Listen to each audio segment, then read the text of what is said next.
একটা ছোট fun activity করা যাক। তো আজকের এই ভিডিওটায় যদি 450 লাইকস চলে আসে, তাহলে জো হেনরির যে Paul Paul can you fire Logan Paul গানটা আছে, ওটা আমি নিজের গলায় গাইবো। হ্যাঁ জানি তোমাদের হয়তো শুনতে কষ্ট হতে পারে, কিন্তু করবো এটা আমি, যদি এই ভিডিওটায় 450 লাইকস চলে আসে তবেই। তো দেখো, তোমরা চাইলে ভিডিওটা লাইক করতে পারো, তাহলে আমাকে হয়তো গান গাইতে হতে পারে।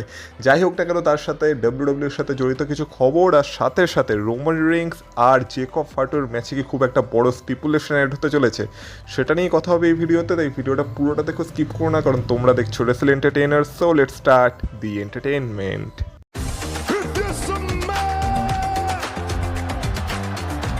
Acknowledge me. Acknowledge me. You there, sitting at home. Acknowledge me. সবার প্রথমে কথা বলা যাক জন সিনা ক্লাসিক টুর্নামেন্টের। তো এই বছরের ব্যাকল্যাশে আমরা দেখেছিলাম জন সিনা এসে এটা অ্যানাউন্স করেছিল যে খুব তাড়াতাড়ি ডাব্লিউডাব্লিউতে জন সিনা ক্লাসিক টুর্নামেন্ট চালু হতে চলেছে। সেই টুর্নামেন্টটা কী সেটা নিয়ে তো আলোচনা করেছি। আর এই টুর্নামেন্টের বেসিক যে ধারণাটা সেটা হচ্ছে এনএক্সটি সুপারস্টাররা মেন রোস্টারের সুপারস্টারদের সাথে কম্পিট করবে, আর লাস্টে হয়তো কোনো একটা টুর্নামেন্ট টাইপের কিছু হবে, সেখানে যে জিতবে সে হয়ে যাবে জন সিনা ক্লাসিক চ্যাম্পিয়ন। আর এখানে একটা ভোটিং সিস্টেমকেও জন সিনা অ্যানাউন্স করেছিল যে কেউ যদি ম্যাচে হেরেও যায় তবু অডিয়েন্সরা তাকে ভোট দিয়ে জেতাতে পারে। যেটার কনসেপ্টটা কি সেটা এখনও ক্লিয়ার করে ডাব্লিউডাব্লিউ কিছু বলেনি। আর এখন জানা যাচ্ছে এরকম যে অ্যাকচুয়ালি ডাব্লিউডাব্লিউ নিজেও জানে না যে টুর্নামেন্টের সাথে কী করা উচিত, বা জন সিনা ক্লাসিক এই যে পুরো ব্যাপারটা আছে এটা কীভাবে এক্সিকিউট করা উচিত। জন সিনাকে জাস্ট ব্যাকল্যাশে কিছু একটা অ্যানাউন্স করতে হতো, জন সিনা তাই এসে এই টুর্নামেন্ট বা এই জন সিনা ক্লাসিক যাই হোক না কেন এটাকে অ্যানাউন্স করে দিয়েছে, কিন্তু এটাকে কীভাবে এক্সিকিউট করবে সেটা ডাব্লিউডাব্লিউ এখনও নিজেই ভেবে দেখেনি। কিন্তু হ্যাঁ, ডাব্লিউডাব্লিউ এটার উপর কাজ করছে, যেহেতু এটা জন সিনা অ্যানাউন্স করেছে আর এর সাথে যেহেতু জন সিনার নাম জড়িয়ে আছে, তাই ডাব্লিউডাব্লিউ এটাই চাইছে যাতে এটাকে ভালোভাবে এক্সিকিউট করা যায়, যাতে এইটার প্রতি অন্তত দর্শকরা ক্ষেপে না যায়। আর সেই কারণে ডাব্লিউডাব্লিউ এটা ভেবে দেখার চেষ্টা করছে যে পুরো ব্যাপারটাকে কীভাবে আর কি ম্যানেজ করা যেতে পারে। কিন্তু কথা হলো এই যে জন সিনা ক্লাসিক এটা কখন শুরু হবে।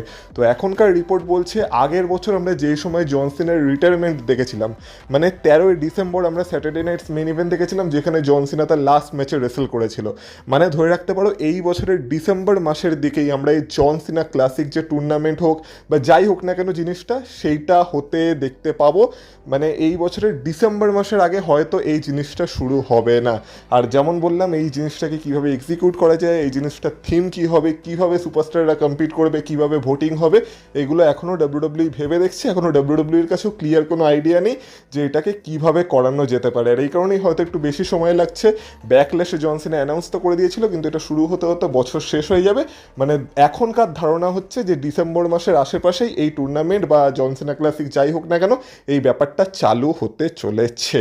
তো তোমরা এটার জন্য কতটা এক্সাইটেড অবশ্যই কমেন্ট বক্সে কমেন্ট করে আমাকে জানাতে পারো। নেক্সট কথা বলা যাক একটা টিম বা সেই টিমের লিডার যার ভাগ্য খুব তাড়াতাড়ি খুলতে চলেছে বা অলরেডি খুলে গেছে। আর এখানে আমি কথা বলছি ফেটাল ইনফ্লুয়েন্সের। তো স্ম্যাকডাউনে আমরা ফেটাল ইনফ্লুয়েন্সকে দেখতে পাচ্ছি, যার লিডার হচ্ছে জেসি জেন।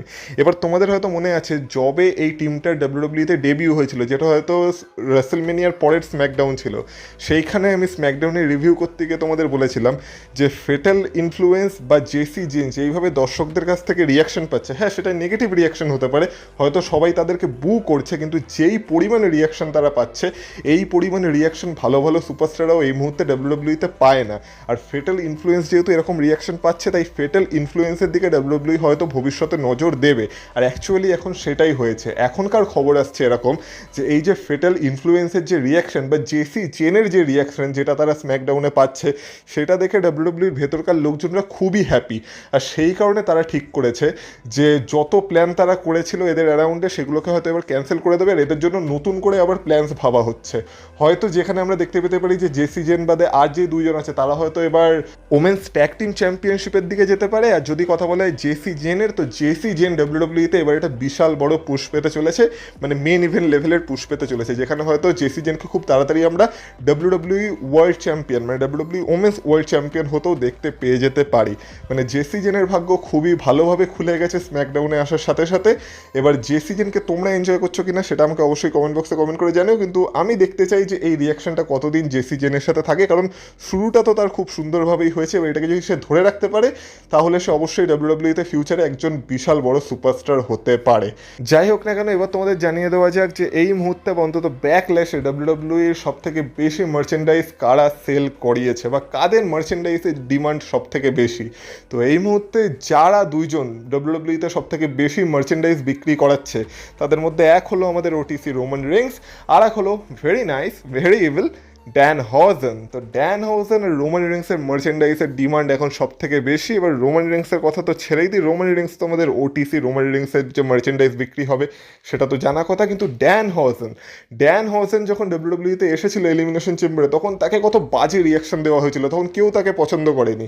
কিন্তু ধীরে ধীরে ড্যান হজেন ডাব্লিউডাব্লিউতে এমন পপুলার হয়ে গেছে যে এখন সে মার্চেন্ডাইজ সেলিংয়ের দিক থেকে সবাইকে ছাপিয়ে বেরিয়ে গেছে। আর আমরা বলতেও পারি যে ড্যান হজেন খুবই ইউনিক একজন ক্যারেক্টার, যে কিনা ডাব্লিউডাব্লিউতে বাকি ক্যারেক্টারদের থেকে অনেকটাই আলাদা।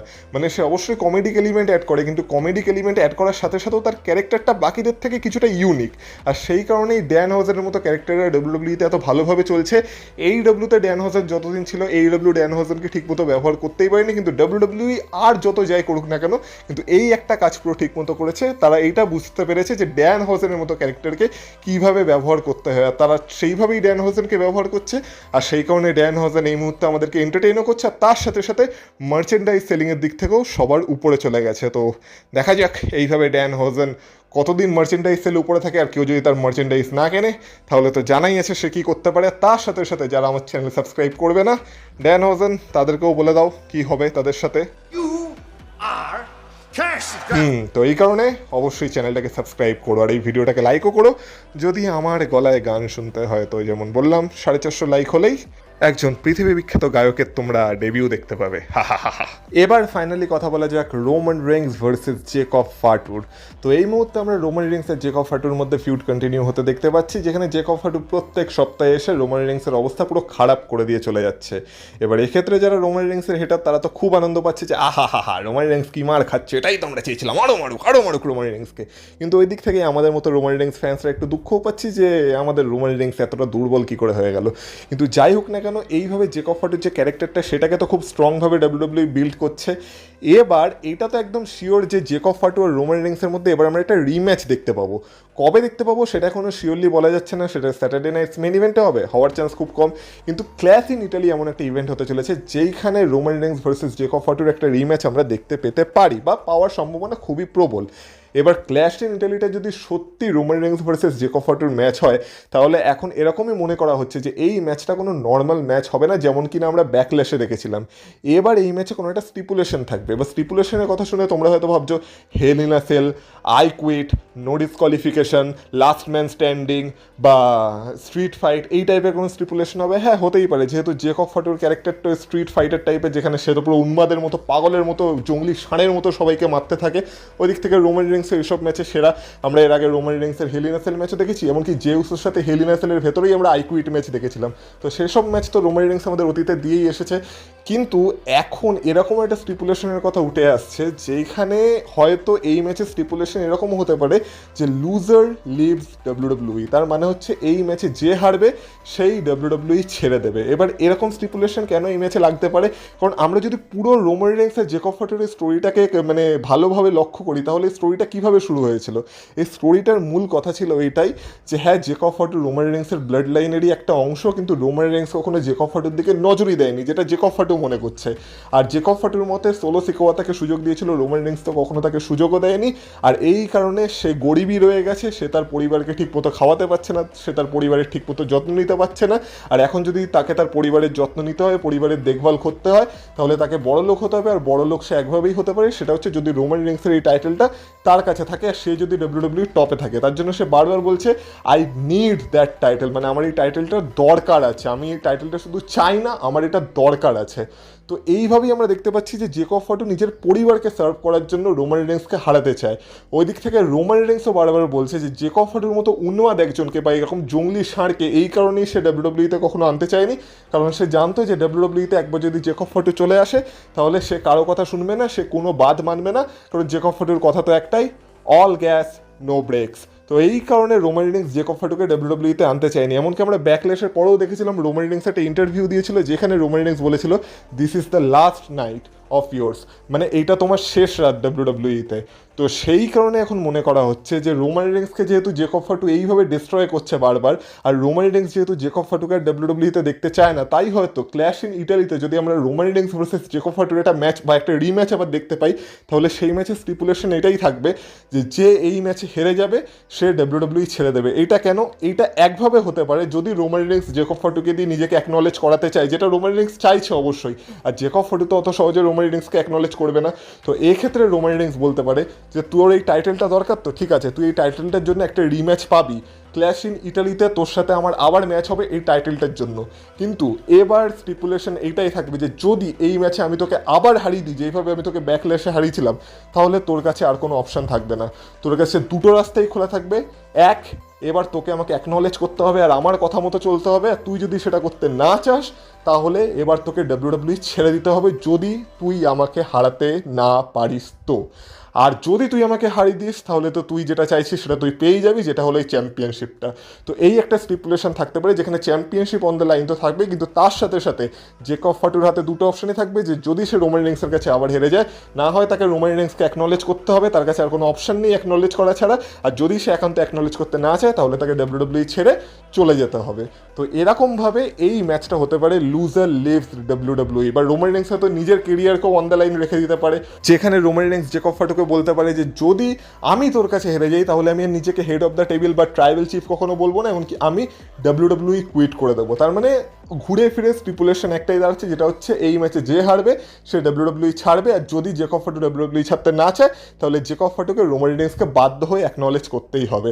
তো এইভাবে একটা স্টিপুলেশন ক্ল্যাশ ইন ইটালিতে রাখা যেতে পারে, যেটা এই স্টোরিটা দেখে মনে হচ্ছে। আর এরকমই ডাব্লিউডাব্লিউর ভেতরকার লোকজনরাও আলোচনা করছে যে ক্ল্যাশ ইন ইটালি বা যবেই রোমান রিংস আর জেকব ফাটুর একটা রিম্যাচ হোক না কেন, সেটা কোনো নর্মাল ম্যাচ হবে না, সেখানে একটা বড় স্টিপুলেশন লাগানো হবে। এবার সেটা কী হতে চলেছে সেটা যেমন বললাম, এক তো এটা হতে পারে, না হয় আরও কিছু বড় স্টিপুলেশনের কথা ডাব্লিউডাব্লিউ ভেবে দেখতে পারে। এবার তোমরা এরকম কোনো ম্যাচ ক্ল্যাশ ইন ইটালিতে দেখতে চাও কি না সেটা অবশ্যই আমাকে কমেন্ট বক্সে কমেন্ট করে বলো। তার সাথে সাথে আজকের এই ভিডিওটা এই অবধি থাক। ভিডিওটা ভালো লাগলে ভিডিওটাতে অবশ্যই এটা লাইক করে দিয়ে যাও। 450 লাইক হলে আমার তরফ থেকে তোমাদের জন্য গান। আর তাছাড়া তোমরা যদি চ্যানেলে নতুন হয়ে থাকো চ্যানেলটাকে অবশ্যই সাবস্ক্রাইব করো, সাবস্ক্রাইব করা অবশ্যই দরকার তোমাদের এই চ্যানেলের উন্নতির জন্য। তো প্লিজ চ্যানেলটাকে সাবস্ক্রাইব করো। তার সাথে সাথে আমাকে ফেসবুক আর ইনস্টাগ্রামে ফলো করতে চাইলে তারও লিঙ্ক পেয়ে যাবে তোমরা এই ভিডিওর ডিসক্রিপশনে, তো সেখান থেকে তোমরা আমাকে ফলো করে আসতে পারো। ভিডিওটাকে তোমার বন্ধুদের সাথে পারলে শেয়ার করো, ভিডিওটাকে পারলে হাইপ করো তোমাদের কাছে যদি হাইপ পয়েন্ট বেঁচে থাকে তো। আর বাকি তোমাদের গুরুত্বপূর্ণ মতামত এই সকল বিষয় কমেন্ট বক্সে কমেন্ট করে আমাকে অবশ্যই জানিও। তাহলে তোমাদের সাথে কথা হবে আবার পরের ভিডিওতে, ততক্ষণ তোমরা ভালো থেকো, টাটা।